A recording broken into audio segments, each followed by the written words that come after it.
लीजिए सुनिए विश्वंभरनाथ शर्मा कौशिक की लिखी कहानी बुद्धि बल, मेरी यानी समीर गोस्वामी की आवाज में।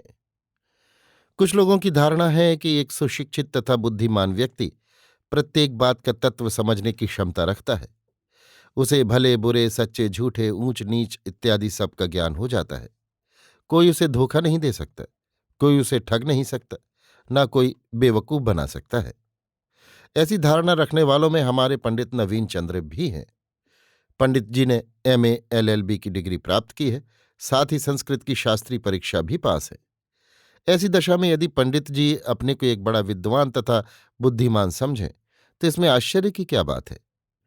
अन्य लोगों की भी यदि ऐसी धारणा हो तो वे बेचारे भी निर्दोष हैं, क्योंकि जिन बातों से, जिन योग्यताओं से आदमी विद्वान और बुद्धिमान समझा जाता है वे सब पंडित जी में विद्यमान हैं। रात के 9 बजने का समय था। पंडित जी अपने घरेलू दफ्तर में बैठे हुए कुछ मुवक्किलों से बातें कर रहे थे। इसी समय उनके एक मित्र आ गए। इनका नाम कृष्ण कुमार था। ये भी सुशिक्षित व्यक्ति थे। कृष्ण कुमार का स्वागत करके पंडित जी ने मुस्कुराते हुए पूछा, कहिए आज देर क्यों हुई? आज देर इस कारण हो गई कि एक महात्मा के दर्शन करने चला गया था। अच्छा, कोई महात्मा आए हैं क्या? एक मुवक्किल बोल उठा। हाँ, एक स्वामी आए हैं। हम तो अभी गए नहीं, परंतु प्रशंसा सुनी है। कृष्ण कुमार ने कहा, मैं आज गया था। आदमी तो कुछ अच्छे मालूम पड़ते हैं, परंतु ठीक नहीं कहा जा सकता। कुछ दिन सत्संग हो तो पता चले। पंडित जी बड़े अभिमानपूर्वक बोले, मैं चलूंगा तो पहले ही दिन स्वामी जी का हुलिया समझ लूंगा। कृष्ण कुमार बोले, सुना है कि वेदांत के अच्छे ज्ञाता हैं। संस्कृत जानते हैं? नवीन चंद्र ने पूछा। हाँ, श्लोक व्लोक तो पढ़ते हैं। नवीन चंद्र हंसकर बोले, श्लोक पढ़ने से क्या होता है? श्लोक तो साधारण हिंदी पढ़ा लिखा भी बोल सकता है। उच्चारण से भी पता लगता है कि संस्कृत जानते होंगे। साधारण जानने वाले का उच्चारण भी शुद्ध हो सकता है। प्रश्न ये है कि संस्कृत के विद्वान हैं या नहीं। अब ये तो मैं बता नहीं सकता, मैं इतनी संस्कृत स्वयं नहीं जानता। आप चलें तो पता लगे। मुवक्किल बोल उठा। हाँ पंडित जी, आप देख आए। जब आप पास कर देंगे तब हम लोग भी जाएंगे। पंडित जी मुंह बनाकर बोले, अच्छा चला चलूंगा। वैसे तो मुझे इन साधु सन्यासियों पर अधिक श्रद्धा नहीं है। कृष्ण कुमार ने मुस्कुराते हुए पूछा, सन्यास तथा साधुता पर तो श्रद्धा है। हाँ, उससे क्यों ना होगी? वो तो शाश्वत धर्म है। यदि कोई सच्चा सन्यासी अथवा साधु है तो वो निश्चय ही श्रद्धेय तथा पूज्य। परंतु ऐसे लोग मिलते कहाँ हैं? अच्छा, तो कल चलिएगा? हाँ, चला चलूंगा। कल इतवार भी है, छुट्टी रहेगी। सवेरे चलोगे या शाम को? जब इच्छा हो। दूसरे दिन पंडित नवीन चंद्र तथा कृष्ण कुमार स्वामी जी के पास पहुंचे। संध्या हो चुकी थी।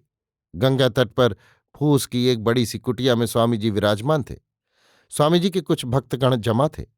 स्वामी के साथ उनके 2 शिष्य, एक ब्रह्मचारी 21-23 वर्ष का, बड़े बड़े केश, खूबसूरत शक्ल, भस्म लगाने से गौर वर्ण कुछ मलिन सा, ढीला लंबा चोलना पहने हुए। दूसरा चेला सन्यासी था। स्वामी जी वेदांत तथा पुराणों की घिसी पिटी बातें कह रहे थे। नवीन चंद्र बोले, के वेदांत ग्रंथा पठनीहा? स्वामी जी मुस्कुराकर बोले, मुझे संस्कृत बोलने का अभ्यास नहीं है। मैं आपके प्रश्न का उत्तर हिंदी में देता हूं। वेदांत में पठनीय ग्रंथ अनेक है। 10 उपनिषद, जिन पर आद्य शंकराचार्य का भाष्य है, ब्रह्मसूत्र, पंचदशी, गीता इत्यादि। वैसे तो अनेक ग्रंथ हैं, पर वे अन्य विद्वानों के लिखे हुए हैं और सब इन्हीं ग्रंथों पर आश्रित हैं, जिनके नाम मैंने बताए हैं। नवीन चंद्र कुछ प्रभावित होकर स्वामी का मुंह ताकते रहे। कुछ देर पश्चात उन्होंने कुछ प्रश्न और किए। उनका उत्तर भी स्वामी जी ने समुचित ही दिया। नवीन चंद्र मौन होकर स्वामी जी का उपदेश सुनने लगे। एक उपदेश देते देते सन्यास का प्रसंग आ गया। सन्यास का सच्चा रूप समझाकर स्वामी जी बोले, आप लोग गृहस्थ हैं, एक बात समझ लीजिए, यदि इसके अनुसार चलिएगा तो कभी धोखा न खाइएगा। नवीन चंद्र बोल उठे, हाँ महाराज, इसकी तो बड़ी आवश्यकता है। अच्छे बुरे सन्यासी की पहचान ही नहीं होती। ये कहावत है कि पिसी दवा और मुंडा योगी, इनकी असलियत का पता नहीं चलता। स्वामी जी मुस्कुराकर बोले। स्वामी जी की मुस्कान में बड़ी मधुरता थी। ये ठीक है, आजकल ऐसे सन्यासी अधिक हैं। कुछ थोड़े श्लोक गीता के रट लिए, कुछ चाणक्य नीति के तथा कुछ इधर उधर के, बस सन्यासी हो गए। आजकल संस्कृत का प्रचार कम होने के कारण बहुत कम लोग संस्कृत के ज्ञाता हैं। ऐसों के सामने जहां इन सन्यासियों ने 2-4 श्लोक पढ़े, बस वे समझते हैं कि स्वामी जी बड़े विद्वान हैं। अस्तु, आप ये याद रखिए, एक तो सन्यासी को कभी पैसा मत दीजिए, भोजन करा दीजिए, चाहे जैसा सन्यासी या साधु हो। जो सन्यासी पैसा मांगे उसे सन्यासी न समझिए। दूसरी बात यह है कि जो सन्यासी गृहस्थों के घर में टिकता हो अथवा उनके घर में बहुत आता जाता हो, उसे भी सन्यासी न समझिए। तीसरे, जो सन्यासी ऐसे कार्यों में सहयोग देता हो जो संसार के प्रपंच में फंसाने वाले हैं, उन्हें भी सन्यासी न समझिए। सन्यासी प्रपंच से बचता है, उसमें योग नहीं देता। बस ये 3 बातें याद रखिए। बड़ी उत्तम बातें हैं, नवीन चंद्र ने कहा। एक बात और याद रखिए, जो सन्यासी अधिक गृहस्थों को, विशेषतः धनिक गृहस्थों को शिष्य बनाता हो, उसे भी संदेह की दृष्टि से देखिए। उत्तम सन्यासी बड़ी कठिनता से किसी को शिष्य बनाता है। यदि बनाता भी है तो पूर्ण विरक्त को। ठीक है महाराज, नवीन चंद्र हाथ जोड़कर बोले। वैसे अन्य परीक्षाएं भी है, पर आप गृहस्थों के लिए इतनी ही यथेष्ट हैं। आजकल तो गली गली सन्यासी फिरते हैं, कृष्ण कुमार बोले। इनमें अधिकांश बाल बच्चेदार गृहस्थ हैं। इनका व्यवसाय ही ये है। जब तक अपने घर में रहते हैं तब तक गृहस्थों की तरह रहते हैं, जब कमाने निकलते हैं तब सन्यासी बन जाते हैं।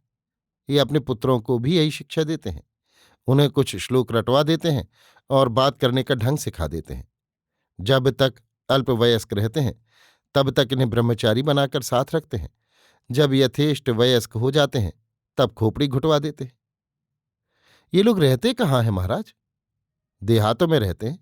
किसी जगह 10 घर हैं, किसी जगह 15। संसार है, उदर निमित्त बहुधृत वेशः। हाँ, यही बात है महाराज। नवीन चंद्र कुछ देर और बैठे। इसके पश्चात स्वामी जी से विदा मांगकर चल दिए। नवीन चंद्र कुछ दिन में स्वामी जी के इतने भक्त हो गए कि उन्हें साष्टांग प्रणाम करने लगे। उनके लिए फल फूल ले जाते थे। स्वामी जी 2-4 फल अपने पास रखकर शेष उपस्थित लोगों में बांट देते थे। एक दिन नवीन चंद्र ने प्रार्थना की, महाराज, एक दिन हमारे घर भिक्षा कीजिए। स्वामी जी बोले, हम तो कहीं भिक्षा करने बहुत ही कम जाते हैं। यहीं ये ब्रह्मचारी मधुकरियां डाल लेता है, बस। आप लोगों के यहाँ शटरस व्यंजन होते हैं, वे हम सन्यासियों के लिए वर्जित हैं। सन्यासी को तो केवल रूखा सूखा तथा निस्वाद भोजन चाहिए। आप जैसी भिक्षा करना चाहेंगे वैसी बनवा दी जाएगी, परंतु एक बार भिक्षा अवश्य कीजिए। हमारे घर के लोग भी आपके दर्शनों के बड़े इच्छुक हैं। स्वामी जी हंसकर बोले, ऐसा? अच्छा, एक दिन कर लेंगे, परंतु केवल रोटी और एक साग, बस। ऐसा ही हो जाएगा। अंत में एक दिन स्वामी जी अपने शिष्यों सहित नवीन चंद्र के यहां भिक्षा करने गए। उसके बाद भी 2-3 बार और गए। नवीन चंद्र तथा उनकी पत्नी स्वामी जी के अनन्य भक्त हो गए। एक दिन नवीन चंद्र स्वामी जी से बोले, महाराज, मुझे भी अपना शिष्य बना लीजिए। महाराज हंसकर बोले, अच्छा, शिष्य बनने की इच्छा है? आध्यात्मिकता की ओर तुम्हारी प्रवृत्ति तो है? बड़ी इच्छा है महाराज, परंतु कोई सद्गुरु नहीं मिलता था। अब प्रारब्ध की अनुकूलता से आप मिल गए हैं, अतः अब मैं आपसे दीक्षा लेना चाहता हूं। खूब सोच विचार लो, ये मार्ग बड़ा कठिन है। मैंने खूब सोच लिया, उसके पश्चात ही आपसे निवेदन किया है। अच्छा, जैसी तुम्हारी इच्छा। तुम सत्पात्र हो, इस कारण तुम्हें शिष्य बनाने में कोई आपत्ति नहीं। ये निश्चय हो जाने पर एक दिन नवीन चंद्र तथा उनकी पत्नी ने स्वामी जी से दीक्षा ले ली। एक दिन स्वामी जी नवीन चंद्र से बोले, ये गरीब ब्राह्मण की कन्या का विवाह करना है। बड़ा साधु आदमी है, मेरे पिंड पड़ गया है। मेरी समझ में नहीं आता है कि क्या कहूं। कितना रुपया लेगा? 500 कहता है। हाँ, इससे कम क्या लगेगा? अच्छी बात है, हो जाएगा प्रबंध। बताओ, मैं सन्यासी आदमी रुपया कहाँ से लाऊं? पर वो ये बात समझता ही नहीं। तो क्या चिंता है महाराज, हमारे पास जो है वो भी तो आपका ही है। कल रुपया आ जाएगा। दूसरे दिन नवीन चंद्र 500 रुपये लेकर स्वामी जी के पास पहुंचे। स्वामी जी ने ब्रह्मचारी से कहा, लो ये रुपये लो, एक ब्राह्मण आएगा उसे दे देना। ब्रह्मचारी ने रुपये ले लिए। नवीन चंद्र ने यह भी न पूछा कि वो बुढ़ा ब्राह्मण कौन है और कहाँ रहता है।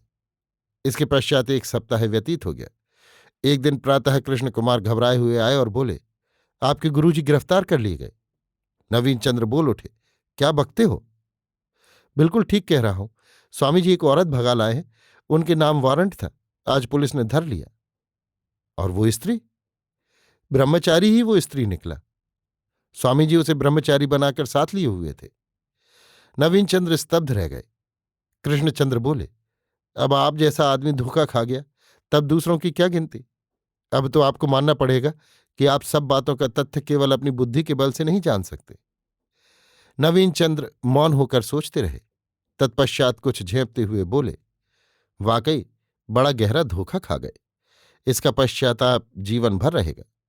वास्तव में प्रत्येक बात में बुद्धि काम नहीं देती। कृष्णचंद्र बोले, मैंने देखा है, जो लोग अन्य बातों में बड़े बुद्धिमान होते हैं, वे किसी विषय में इतने बुद्धू होते हैं कि देखकर आश्चर्य होता है। नवीन चंद्र बोले, ठीक कहते हो। अभी आप सुन रहे थे विश्वंभरनाथ शर्मा कौशिक की लिखी कहानी बुद्धि बल, मेरी यानी समीर गोस्वामी की आवाज में।